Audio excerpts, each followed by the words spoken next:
स्वागत करता हूं आपका द ग्रेट फ्यूचर एकेडमी में। मैं हूं दक्ष और आज हम पढ़ने वाले हैं अध्याय 1 शीत युद्ध का दौर। इसके अंदर दोस्तों आज जो टॉपिक कवर करेंगे वो है टॉपिक 2 शीत युद्ध क्या है। दोस्तों टॉपिक 1 की वीडियो हम पहले ही बना चुके हैं, आप उसको पहले देख सकते हैं, तभी आप इस टॉपिक को बेटर अंडरस्टैंड कर पाएंगे। चलिए अध्ययन शुरू करते हैं। दोस्तों टॉपिक शुरू करते हैं। शीत युद्ध क्या है, ये आपके टॉपिक का नाम है। दूसरे विश्व युद्ध का अंत समकालीन विश्व राजनीति का एक महत्वपूर्ण पड़ाव था। तो पहली चीज जो यहाँ पर आई है वो है दूसरा विश्व युद्ध। दूसरा विश्व युद्ध जब दुनिया के अंदर खत्म हो गया, दूसरे विश्व युद्ध से पहले दुनिया दो भागों के अंदर बटी हुई थी। एक तरफ थे मित्र राष्ट्र, दूसरी तरफ थे धूरी राष्ट्र। इन दोनों राष्ट्रों के बीच में, इन राष्ट्रों के गठबंधनों के बीच में बहुत ज्यादा लड़ाइयां थी। जब 1945 के अंदर द्वितीय विश्व युद्ध दुनिया के सामने खत्म हुआ, तो आज का जो पॉलिटिकल सिस्टम है इसकी शुरुआत नहीं हो गई, इसके अंत से। जब विश्व युद्ध का अंत हो गया, द्वितीय विश्व युद्ध खत्म हो गया 1945 में, तो समकालीन विश्व राजनीति का एक महत्वपूर्ण पड़ाव माना गया है कि हाँ, जो आज का पॉलिटिकल सिस्टम है, आज की जो शासन प्रणालियां हैं, वो वहां से मुकम्मल होनी शुरू हो गई थी, वो एग्जिस्टेंसी में आनी शुरू हो गई थी, वो अस्तित्व में आनी शुरू हो गई थी। उसके बाद आप जानते हैं कि शीत युद्ध की शुरुआत होती है और इसके बाद पॉलिटिकल प्रोपेगेंडा उनका फैलता चला जाता है कि क्या क्या होगा, समाजवाद चलेगा दुनिया के अंदर या फिर पूंजीवाद चलेगा, कौन सी विचारधारा दुनिया के लिए बड़ी है। यहां तक आपको समझ में आ गया होगा। सन 1945 में मित्र राष्ट्रों और धूरी राष्ट्रों के बीच दूसरे विश्व युद्ध 1939 से लेकर 1945 की समाप्ति हो गई। तो द्वितीय विश्व युद्ध कब से कब तक चला आपको पता होना चाहिए। 1939 से लेकर 1945 तक चला। किन के बीच में लड़ाई थी? लड़ाई थी मित्र राष्ट्रों के बीच में और धूरी राष्ट्रों के बीच में। ये थी टीम ए, ये थी टीम बी। इन दोनों की विचारधाराएं अलग थी, इनकी सोच अलग थी। वो कुछ और चाहते थे, ये कुछ और चाहते थे, इसलिए दोनों के बीच में लड़ाइयां हुई। आगे इसको समझ लेंगे अच्छे से कि धूरी राष्ट्र क्या चाहते थे, मित्र राष्ट्र क्या चाहते थे। इन दोनों के बीच में द्वितीय विश्व युद्ध कब तक चला? 39 से लेकर 45 तक चला। समाप्ति हो गई 45 में, खत्म हो गया 45 में, खत्म हो गया। मित्र राष्ट्रों की अगुवाई अमेरिका। अब मित्र राष्ट्रों में देख लेते दोस्तों कौन कौन है। अमेरिका, सोवियत संघ, ब्रिटेन और फ्रांस कर रहे थे। तो आपको ये पता होना चाहिए कि अमेरिका और सोवियत संघ एक ही टीम में थे। टीम ए के अंदर दोनों देश एक ही गठबंधन का हिस्सा थे और ये खिलाफ लड़ रहे थे किसके? धूरी राष्ट्रों के। धूरी राष्ट्रों की अगुवाई जर्मनी, इटली और जापान कर रहे थे। ये तीन देश थे जिनके खिलाफ ये चार देश मिलकर लड़ रहे थे। तो ये टीम बी थी।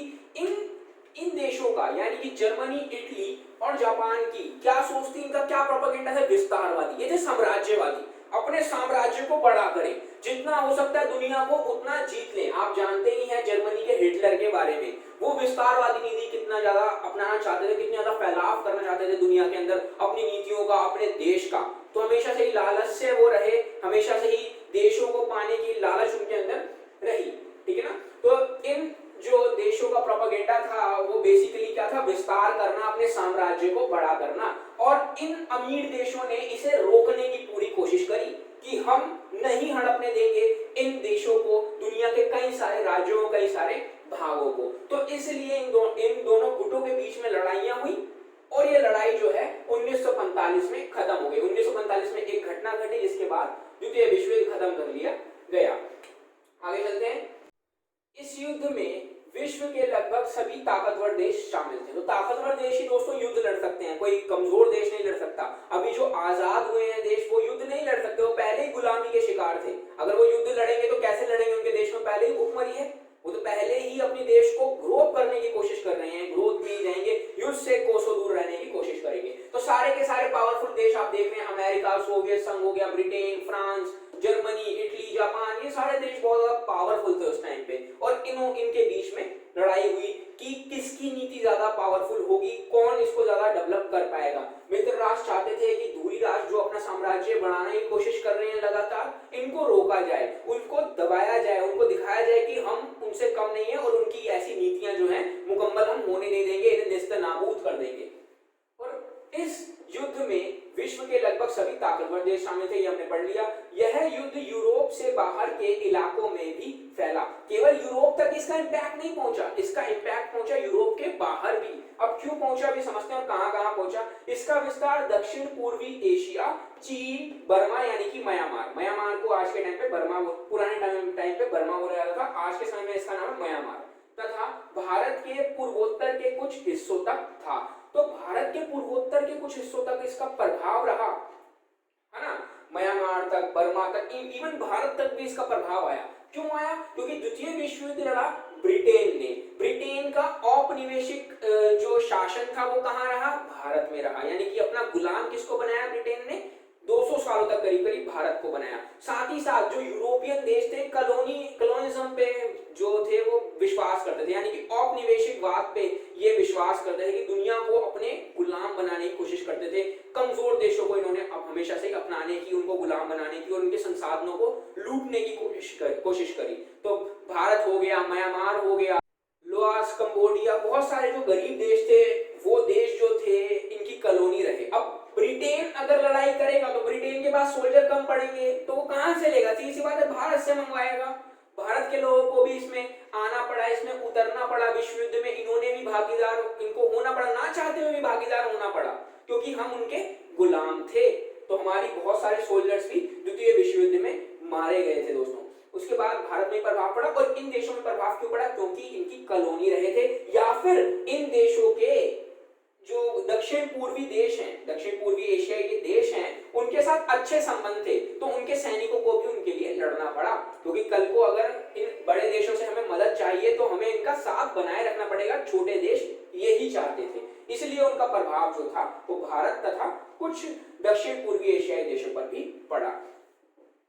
इस युद्ध में बड़े पैमाने पर जनहानि और धन हानि हुई। दोस्तों, जन हानि का जन मतलब लोगों की हानि, और धन हानि मतलब पैसे संबंधित हानि। तो विश्व युद्ध चलेगा वो भी दुनिया के लेवल पर, और इतने सारे बमों के साथ चलेगा, इतने सारे शस्त्रों के साथ चलेगा, तो वहां के दूसरी कंट्री के लोगों को ही मारा जाएगा, है ना, लोगों की तो हानि होगी ही होगी, वहां की संपत्ति को नुकसान पहुंचाया जाएगा, वहां पे घर बार बर्बाद हो जाएंगे, वहां की अर्थव्यवस्था चरमरा जाएगी, वहां पर मंदी आ जाएगी, लोग चीजों के दाम बढ़ जाएंगे, लोगों को चीजें खरीदने में दिक्कतें होने लग जाएंगी। तो पूरे से पूरे पैसे वाला सिस्टम जो था वो कोलैप्स कर गया था, लोगों का धन खत्म होने लग गया था, और जिनके पास था भी तो वो भी इनफ नहीं हो रहा था, है ना, देश को चलाने के लिए या फिर अपने घर खर्चे को चलाने के लिए। तो बहुत ही भरसक कंडीशन को दुनिया ने देखा, बहुत ही बुरी कंडीशन हो गई थी। इसका प्रभाव केवल इन देशों पे नहीं पड़ा, दुनिया पर पड़ा, क्योंकि इंपोर्ट एक्सपोर्ट, आदान प्रदान, आयात निर्यात होता ही रहता है चीजों का, है ना। तो दुनिया के अंदर काफी सारी चीजों की सप्लाई कम हो गई थी या फिर बिल्कुल ही बंद हो गई थी।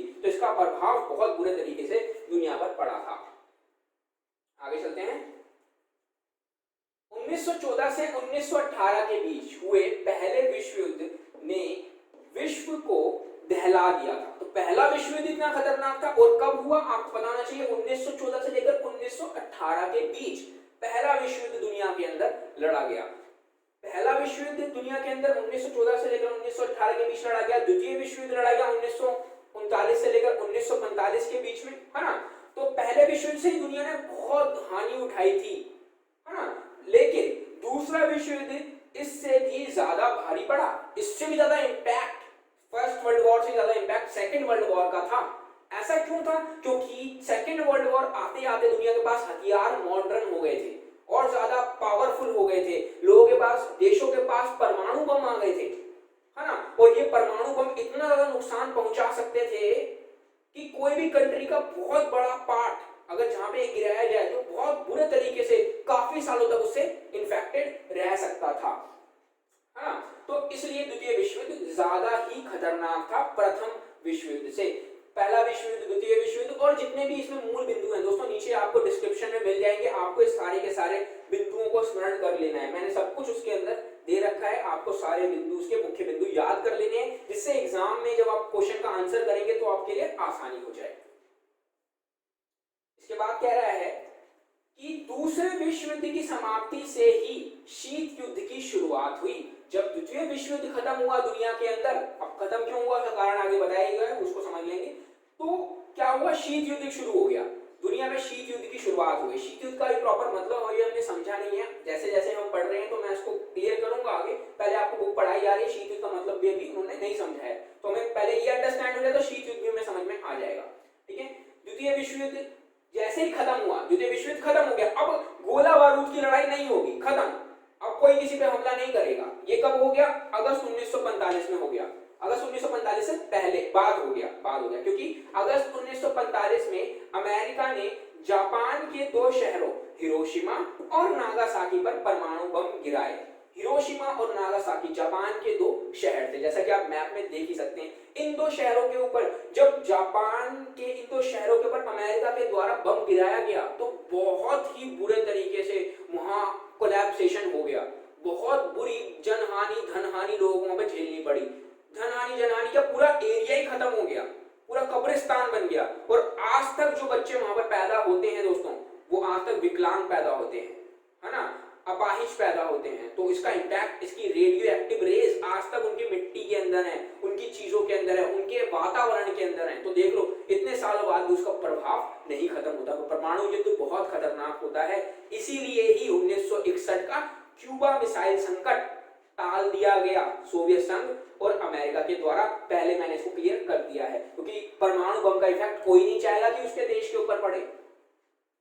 और परमाणु बम गिरा दिया और जापान ने घुटने टेक दिए या टेकने पड़े। क्यों टेकने पड़े? क्योंकि अब लड़ नहीं सकता। उसने इतना पैसा लगा दिया, इतने सारी फोर्स लगाई। जापान के लीडर्स ने मरते हुए देखा अपने इतने सारे लोगों को कि साम्राज्यवाद की नीति तो हम चला रहे हैं, ज्यादा से ज्यादा एरिया को कवर करने की कोशिश कर रहे हैं, पर अपनी जनता को, अपनी अर्थव्यवस्था को कहां पहुंचा रहे हैं? बर्बादी की ओर लेकर जा रहे हैं। सिर्फ और सिर्फ बर्बादी आएगी दुनिया के अंदर। अब हम क्या करेंगे? द्वितीय विश्व युद्ध में हम हार मानते हैं। उसने सफेद झंडा दिखाया अमेरिका को कि बस अब हम नहीं लड़ेंगे। अमेरिका ने बम गिरा के इसको खत्म कर दिया। आगे चलते हैं। आगे कह रहा है कि इसके बाद दूसरे विश्व युद्ध का अंत हुआ। परमाणु बम गिराने के अमेरिकी फैसले के आलोचकों का तर्क है। आलोचक कौन होते हैं दोस्तों? आलोचक वो होते हैं जो किसी घटना के बारे में नकारात्मक पहलू बताते हैं, है ना, किसी में नकारात्मकता देखते हैं। तो अमेरिका के आलोचक जो अमेरिका के बारे में बुरा बोलने लगे, कहने लगे, उनको क्रिटिक्स भी बोलते हैं, कहने लगे कि अमेरिका की तर्क है कि अमेरिका इस बात को जानता था कि जापान आत्मसमर्पण करने वाला है, कि अमेरिका जानता था कि जापान घुटने टेकने वाला है, युद्ध में हार मानने वाला है। तो ऐसे में बम गिराना गैर जरूरी था। बम क्यों गिराया गया? फिर ऐसे में बम गिराना जरूरत नहीं थी, पर दोस्तों जरूरत एक तरीके से, हाँ सही बात है कि मिसाइलों से काम हो सकता था, छोटे मोटे बम गिरा के युद्ध को खत्म किया जा सकता था, पर बम क्यों गिराया गया? तो इसके लिए कुछ एक घटनाएं जो आपकी बुक के अंदर नहीं दी हुई, मैं आपको बताता हूं कि अमेरिकी द्वीप पार्ल हार्बर, है ना, जब जापान, अमेरिकी द्वीप मैप में देख सकते हैं, पार्ल हार्बर जो द्वीप है, जब जापान इसके ऊपर लगातार अपनी साम्राज्यवाद की नीति चलाता हुआ मिसाइलें गिरा रहा था, जब मिसाइलें गिराई गई तो यहाँ पे बहुत सारे लोगों को हानि उठानी पड़ी, बहुत सारे लोग मारे गए, है ना। तो अमेरिका इससे बहुत तड़प उठा कि एक छोटा सा देश मेरे ऊपर इतने बुरे तरीके से हमला कर रहा है, मैं इतना ताकतवर हूं तो मैं इसको छोड़ूंगा नहीं। बदला, ये बदले की आग में हुआ है। परमाणु बम गिराने का किसी का मकसद नहीं होता। दूसरी बार जब परमाणु युद्ध होने की सिचुएशन आ गई थी क्यूबा मिसाइल संकट में, तो अमेरिका ने लड़ाई नहीं करी क्योंकि अमेरिका को पता है कि परमाणु युद्ध कितना खतरनाक हो सकता है। और उसको पहले ही पता था हिरोशिमा नागासाकी पे बम गिराने से पहले, पर वो देख नहीं पाया था अपने इतने सारे लोगों को मरता हुआ, तो उसने एक बदले के लिए ऐसा किया, है ना। तो आलोचकों ने तो इसके बारे में बोला कि ये गलत था, पर जो जापान की साम्राज्यवादी नीति से अमेरिका को बहुत नुकसान पहुंचा था, तो उसने अपना बदला लेने के लिए ऐसा किया। उसके बाद कह रहा है कि अमेरिका की इस कार्रवाई का लक्ष्य सोवियत संघ को एशिया तथा अन्य जगहों पर सैन्य और राजनीतिक लाभ उठाने से रोकना था। जिस तरह से सोवियत संघ छोटे छोटे देशों को अपने साथ जोड़ जोड़ के गठबंधन बनाने की कोशिश कर रहा था, सेम जापान भी ये करने की कोशिश कर रहा था, साम्राज्य को बढ़ाने की कोशिश कर रहा था। तो जापान के ऊपर अमेरिका ने क्या करा? बम गिरा दिया। यही सेम चीज वो उसको बताना चाहता था कि तू मेरे गुट में तो है अभी, पर जो नीतियां तुम चला रहे हो साम्राज्य को बड़ा करने की, विस्तार करने की, ये किसी के भी हित में नहीं है। कल को तुम इसको बड़ा करके मुझ पे ही हमला कर दोगे। मैं ऐसा कतई नहीं चाहता कि मेरे से बड़ी सुपर पावर दुनिया में कोई बन सके। तो उसको वो जताना चाहता था अभी सिर्फ कि मैं ऐसे हमले भी कर सकता हूं, मैं परमाणु बम भी गिरा सकता हूं, मुझको दया नहीं आएगी किसी के ऊपर परमाणु बम गिराने में, ठीक है। तो उसके बाद सोवियत संघ को सैन्य लाभ और राजनीतिक लाभ उठाने से रोकना चाहता था वो, कि किसी भी पॉलिटिकल सिस्टम से ना जुड़ जाए, किसी राज्य से ना जुड़ जाए, उसकी सेना का इस्तेमाल करेगा, सीधी बात है, उसके साथ जुड़ेगा तो वह है सोवियत संघ के सामने यह भी जाहिर करना चाहता था कि अमेरिका ही सबसे बड़ी ताकत है ना। ये मैंने आपको बता दिया कि अमेरिका किसी के सामने झुकने वाला नहीं था और वो चाहता था ये बताना कि अमेरिका से बड़ी पावर कोई नहीं है, उससे बड़ी सुपर पावर कोई नहीं है, आप चाहे जितनी मर्जी जोर लगा लो, ये उस बताने की लगातार कोशिश कर रहा था। अमेरिका के समर्थकों का तर्क था कि युद्ध को जल्द से जल्द समाप्त करने तथा अमेरिका और साथी राष्ट्रों की आगे की जनहानि को रोकने के लिए परमाणु बम गिराना जरूरी था। तो परमाणु बम गिराना जरूरी था, ये किसने बोला? अमेरिका के समर्थकों ने बोला, आलोचकों के खिलाफ बोला कि अगर ऐसा नहीं करता अमेरिका तो बहुत बड़ा नुकसान अमेरिका को और दुनिया को उठाना पड़ जाएगा। जिस तरह से जो जापान है वो विस्तारवादी नीतियां चलाता जा रहा है, तो मित्र राष्ट्रों को, दूरी राष्ट्रों पे कार्रवाई करनी जरूरी थी। अगर वो ऐसा नहीं करते तो बहुत बड़ा नुकसान दुनिया को उठाना पड़ता जल्द से जल्द, क्योंकि हर दिन जनहानि हो रही थी, हर दिन धनहानि हो रही थी, लोगों की, लोग मर रहे थे, आर्थिक गतिविधियां कम होती जा रही थी, मंदी आती जा रही थी, है ना, हर दिन इसका नुकसान हो रहा था। तो अमेरिका ने खत्म करने के लिए ऐसा करा, उसको युद्ध को पूरा डी एंड कर दिया 1945 के अंदर। तो इसलिए परमाणु युद्ध बम गिराना जरूरी था, जिससे दुनिया दहल जाए, क्या दुनिया दहल जाए इस कार्रवाई से और आगे युद्ध को ना बढ़ाए कि युद्ध कितने ज्यादा खतरनाक हो सकते हैं, और खासकर परमाणु युद्ध।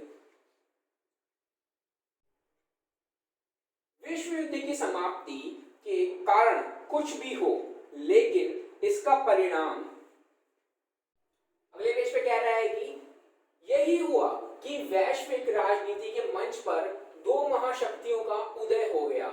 जर्मनी और जापान हार चुके थे, तो दुनिया के अंदर दो ही सुपर पावर जो थी दोस्तों वो रह गई थी, जर्मनी और जापान हार चुके थे।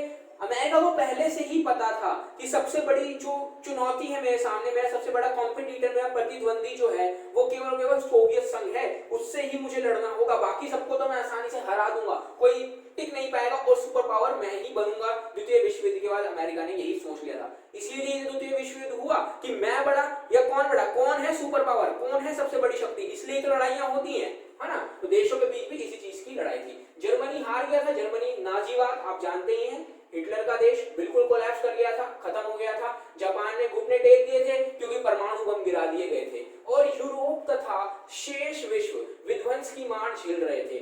बाकी जो देश थे, ब्रिटेन हो गया, है ना, या फिर उसके साथ की यूरोपियन कंट्री जितनी भी होगी, वो सारी की सारी जो थी, फ्रांस हो गया, वो सब विध्वंस की मार झेल रहे थे। इतनी ज्यादा लड़ाई करी थी, दो बार वो लड़ाई में भागीदार हुए थे, इतने सालों तक लड़े थे, तो पैसा खत्म हो गया था, बहुत सारे लोग मर गए थे वहां पर, जनहानि, धनहानि, आर्थिक मंदियां आ गई थी, है ना, भूखमरी आ रही थी, महामारियां फैल गई थी। तो ये सब चीजें वो देशों से देखी नहीं जा रही थी। अब उनको लगा था कि केवल और केवल बर्बादी है ये, और ऐसा अगर हम युद्ध में भागीदार होते ही रहेंगे सुपर पावर बनने के लिए, तो हमारे लोगों का बहुत ज्यादा नुकसान हो जाएगा और हम कभी भी तरक्की नहीं कर पाएंगे, और हम विकास की ओर नहीं जा रहे हैं, हम केवल और केवल दुर्गति की ओर अपनी जा रहे थे। और आगे देखते हैं, मार झेल रहे थे, और अब अमेरिका और सोवियत संघ विश्व की सबसे बड़ी शक्ति थे। अब दुनिया के अंदर दो ही सुपर पावर रह गई दोस्तों, एक था अमेरिका, दूसरा था सोवियत संघ। इन दोनों के बीच में लड़ाई है। कभी एक टीम ए टीम के हिस्से रहे थे ये, बाकी ने बी टीम तो पूरी तरह से कोलैप्स कर गई थी, और इनकी टीम के जितने मेंबर्स थे, दूसरे वाले मित्र राष्ट्र जितने भी थे, वो भी उन्होंने भी युद्ध से खत्म कर लिया था कि ताल्लुकात, अब हम युद्ध नहीं करेंगे, अब हमें अपने आप को और ज्यादा धकेलना नहीं है इस बदतर स्थिति में, और हमारा कोई ताल्लुकात नहीं है, अब हमें कोई युद्ध लड़ने की जरूरत नहीं है। पर ये दोनों देश नहीं मान रहे थे, ये कह रहे थे मैं बड़ा, ये कह रहा था मैं बड़ा, मेरी विचारधारा बड़ी, मेरा सिस्टम बड़ा, मेरा शासन प्रणाली अच्छी, मेरा पूंजीवाद अच्छा, वो कह रहा था मेरा साम्राज्यवाद या मेरा साम्यवाद अच्छा, है ना। विश्व की सबसे बड़ी शक्ति थे, इनके पास इतनी क्षमता थी कि विश्व की किसी भी घटना को प्रभावित कर सके। अमेरिका और सोवियत संघ का महाशक्ति बनने की होड़ में एक दूसरे के मुकाबले खड़ा होना शीत युद्ध का कारण बना। तो इतनी शक्ति थी कि दुनिया को बर्बाद कर सके, इतने हथियार थे, इतनी पावर थी, इतना पैसा था कि एक दूसरे के ऊपर अगर हमला करें तो बहुत बड़ा नुकसान एक दूसरे को पहुंचा सकते थे, राजनीतिक प्रणाली पूरी तरह से वहां पर डैमेज कर सकते थे, उन देशों को बर्बाद कर सकते थे। और इसके बाद कह रहे हैं कि अमेरिका और सोवियत संघ का महाशक्ति बनने की होड़, है ना, एक दूसरे को पछाड़ना, प्रतिद्वंदता, है ना, पर लड़ाई भी नहीं करके किसी तरह से अगर वो हमला करेगा जब देखी जाएगी, मैं हमला नहीं करूंगा सामने से, क्योंकि जब बर्बादी होती है, क्योंकि दोनों देश डर रहे थे, क्योंकि अब दोनों देशों के पास क्या है, परमाणु बम है। अगर ये परमाणु बम एक दूसरे के ऊपर चला दिए गए तो बहुत बड़ा नुकसान देखने को मिल सकता है, बहुत बड़ा नुकसान उठाना पड़ सकता है इन देशों को। तो प्रतिद्वंदता लगातार चल रही थी, क्योंकि उन्हें जीतना भी था, फर्स्ट भी आना था एक तरीके से, और दुनिया को अपनी सुपर पावर भी अपने आप को दिखाना था कि मेरे से बड़ी पावर कोई नहीं है। तो एक दूसरे का मुकाबला ये कर रहे थे, खड़े हो गए थे। शीत युद्ध का कारण बना, और यही कारण है जिसकी वजह से शीत युद्ध की यहाँ पर शुरुआत होती है। दोस्तों शीत युद्ध यही शुरू होता है। अब शीत युद्ध क्या है मैं आपको बताता हूँ। दोस्तों जब अमेरिका और सोवियत संघ ने कोशिश करी कि मैं बड़ा या मैं बड़ा, मैं सुपर पावर हूं या मैं सुपर पावर हूं, तो वहां से ही शीत युद्ध की शुरुआत होने शुरू हो गई। अब दुनिया इतनी बड़ी बर्बादी देख चुकी थी, है ना। तो अब सोवियत संघ और अमेरिका एक दूसरे पे लड़ा, हथियार भी नहीं डालना चाहते थे, मारना भी नहीं चाहते थे, है ना, एक दूसरे से कतरा रहे थे रक्त रंजिश युद्ध करने में, हथियारों की लड़ाई करने में। पर उन्होंने ये भी फैसला करा, अगर सामने वाला हमला करेगा तो मैं छोड़ूंगा नहीं, ठीक है, और मैं सामने से हमला करूंगा नहीं, मैं सामने से हमला करूंगा नहीं, और सामने वाले ने हमला करा तो मैं छोड़ूंगा नहीं। दोनों ने यही पॉलिसी अपनाई, इसी को कहा गया शीत युद्ध। यही शुरुआत थी दोस्तों शीत युद्ध की, है ना। कि अब हम क्या करेंगे, अमेरिका वहां से हथियार बनाने लग गया बहुत सारे, यहां से सोवियत यूनियन जो थी वो हथियार बनाने लगी बहुत सारे, वो अपने गुट को बढ़ाने लग गई कि हमें हो सकता है कल को अमेरिका हमला कर दे, एक शक के बिहाफ पे कि अमेरिका हमला कर सकता है कल को, है ना, अपने आप को सुपर पावर दिखाने के लिए। तो यहाँ पे जो सोवियत संघ थी वो लगातार अपने साथ देशों को जोड़ती चली गई, बहुत सारे देशों को अपने धीरे धीरे धीरे करके जोड़ रही थी। और यहाँ पे जो अमेरिका था वो नाटो के देशों की संख्या बढ़ाता जा रहा था, है ना, संबंध अपने अच्छे करता जा रहा था। उनको लग रहा था कि कल को कौन हमला कर सकता है, सोवियत यूनियन हमारे ऊपर हमला कर सकती है, तो कोई भी हमला कर सकता है। एक दूसरे के एक आशंका के बेस पर अपने हथियार बढ़ाते रहो, है ना। यही था शीत युद्ध कि सामने वाला हमला करेगा तो मैं छोड़ूंगा नहीं, पर मैं सामने से हमला करूंगा नहीं, ठीक है। इसी से ही शीत युद्ध की शुरुआत हो गई। अब ये क्या था, एक रक्त रंजिश युद्ध नहीं था, रक्त नहीं बहेगा किसी का, है ना, पर प्रतिद्वंदता रहेगी, लड़ाई रहेगी, विचारधारा की लड़ाई रहेगी। अभी हम तुम्हारे साथ नहीं है, हमें अभी भी सुपर पावर बनना है। कि क्यों, क्योंकि सोवियत यूनियन कह रहा था कि मेरा समाजवाद अच्छा है, यहाँ पे जो अमेरिका था वो कह रहा था मेरा पूंजीवाद अच्छा है। तो कौन सा सिस्टम अच्छा है अभी भी दुनिया के सामने देखना बाकी था। अभी दुनिया को यह भी देखना बाकी था कि कौन बनेगा सबसे बड़ी महाशक्ति, इसलिए दोनों के बीच में लड़ाइयां होती रही। शीत युद्ध शुरू होने के पीछे यह समझ भी काम कर रही थी कि परमाणु बम से होने वाले विध्वंस की मार झेलना किसी भी राष्ट्र के बूते की बात नहीं, है ना। तो मैंने आपको पहले ही बता दिया है कि ये लड़ाई जब होती है अगर परमाणु बम, क्योंकि दुनिया का परमाणु बम है, हिरोशिमा नागासाकी का इंसिडेंट सबने देख ही लिया था, ये दुर्घटना देखी थी और इससे सब घबरा गए थे। अब ना अमेरिका चाहता है कि मेरे ऊपर परमाणु हमला हो, ना ही सोवियत संघ चाहता है कि मेरे ऊपर परमाणु हमला हो।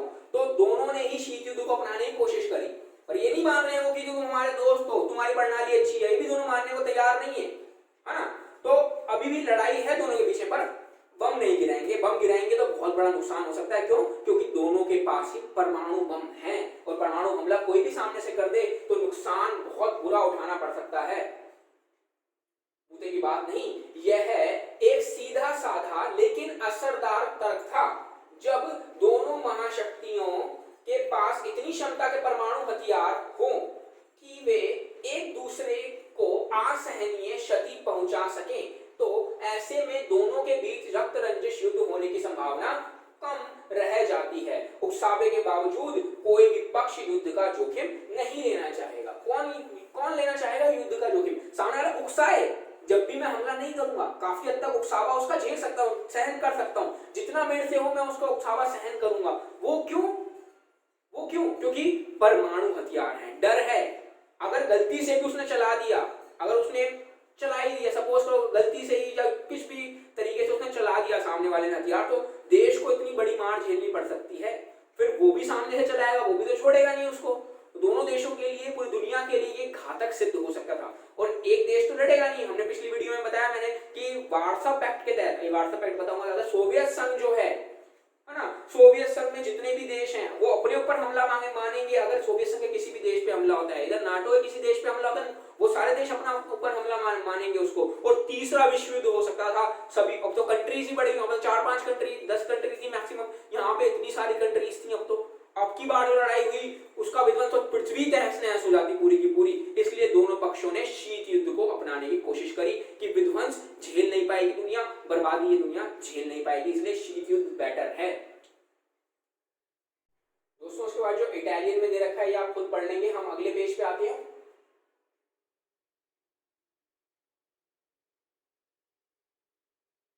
मोल लेना नहीं चाहेगा क्योंकि युद्ध से राजनीतिक फायदा चाहे किसी को भी हो, लेकिन इससे होने वाली विध्वंस को औचित्यपूर्ण नहीं ठहराया जा सकता। औचित्यपूर्ण का मतलब होता है दोस्तों फेयरफुल, है ना, कि ये सही है, ऐसा होना कोई भी नहीं कहेगा। राजनीतिक फायदा कोई भी हो, पॉलिटिकल पार्टी किसी की भी जीते, शासन तंत्र जिसका ही बड़ा है, मैंने कहा पूंजीवाद बड़ा, उसने कहा समाजवाद बड़ा, है ना, इससे पॉलिटिकल पार्टियों को तो फायदा होगा ही होगा, पर दुनिया को तो बर्बादी का सामना करना ही पड़ेगा। अगर ये लड़ाई होती, अगर एक दूसरे को बमबारी होती, तो दुनिया जो बर्बादी झेलती केवल और केवल एक पॉलिटिकल सिस्टम के लिए, एक शासन की प्रणाली के लिए कि तुम्हारी अच्छी है हमारी अच्छी, उसके लिए इतने सारे लोगों का बलिदान, उसके लिए इतना बड़ा विध्वंस देखने को दुनिया को मिलता, है ना। इसलिए कोई भी नहीं चाहता था कि ये बर्बादी दुनिया देखे। औचित्यपूर्ण कोई भी नहीं कह सकता था कि हाँ भाई ये सही करा, कोई नहीं बोलेगा कि ये सही करा। परमाणु युद्ध की सूरत में दोनों पक्षों को इतना नुकसान उठाना पड़ेगा कि उनमें से विजेता कौन है यह तय करना भी असंभव होगा, ये कोई बता ही नहीं पाएगा, है ना। यहाँ से रशिया ने चलाया परमाणु बम, वहां से अमेरिका ने चलाया परमाणु बम, तो इतना नुकसान उठाना पड़ जाएगा, बताएगा कौन जीता। दोनों पक्षों को इतना नुकसान उठाना पड़ जाएगा, जीत का पता ही नहीं चलेगा कि जीता कौन, यह तय करना भी असंभव होगा। अगर कोई अपने शत्रु पर आक्रमण करके उससे परमाणु हथियार को नाकाम करने की कोशिश करता है, तब भी दूसरे के पास बर्बाद करने के लायक हथियार बच जाएंगे। तो हथियार इतने सारे बनाए इन्होंने कि मैंने चलो दूसरे देश में घुस के, अमेरिकियों ने घुस के किसी तरह से सोवियत संघ के हथियारों को खत्म कर दिया, कुछ हथियारों को खत्म करे, परमाणु हथियारों को खत्म कर दिया, पर इतने परमाणु हथियार बना चुके थे और परमाणु हथियारों के साथ साथ और इतने सारे आणविक हथियार बना चुके थे कि अगर वो हथियार चलाए जाते तो बहुत ज्यादा नुकसान दुनिया को उठाना पड़ जाता, पर फिर भी इनफ हथियार बढ़ जाएंगे। तुमने थोड़े हथियार खत्म कर दिए, फिर भी इतने हथियार हैं कि दुनिया नुकसान उठाएगी, अमेरिका पे चलाया जा सकता है जब उसको पता लगेगा कि अमेरिकियों ने ऐसा करा है। तो कोई भी नहीं चाहता था, इतना हथियार था दुनिया के सामने, कोई भी नहीं चाहता था कि लड़ाई किसी भी हालत में हो। उसके बाद कह रहा है कि उसे बर्बाद करने हो गया है, इसे अपरोध, रोक और संतुलन। दोस्तों इसे क्या कहा गया, अपरोध का तर्क, ये बहुत ही इंपॉर्टेंट है, मैं आपको नीचे ये डिस्क्रिप्शन में दे दूंगा मूल बिंदुओं के अंदर अपरोध क्या है, इसको भी आपको जानना बहुत जरूरी है। तो अपरोध, रोक और संतुलन, ये आप याद कर लेंगे।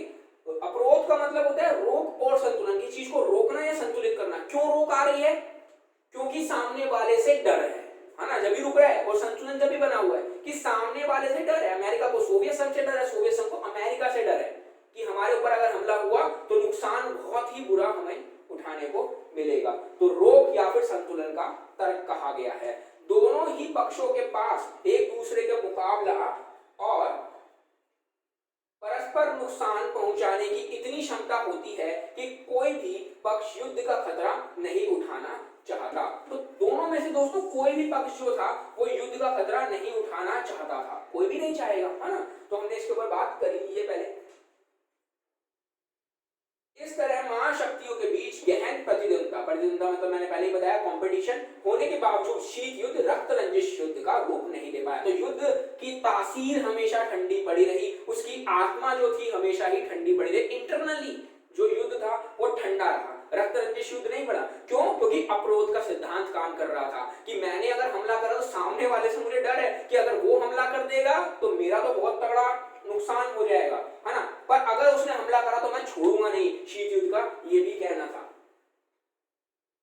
इसकी तासीर ठंडी रही, है ना, मैंने समझा दिया कि। और पारस्परिक अपरोध की स्थिति में युद्ध तो नहीं होने दिया, लेकिन यह स्थिति पारस्परिक प्रतिद्वंद्विता को ना रोक सकी। तो विचारधाराओं की लड़ाई भी नहीं रुकी थी।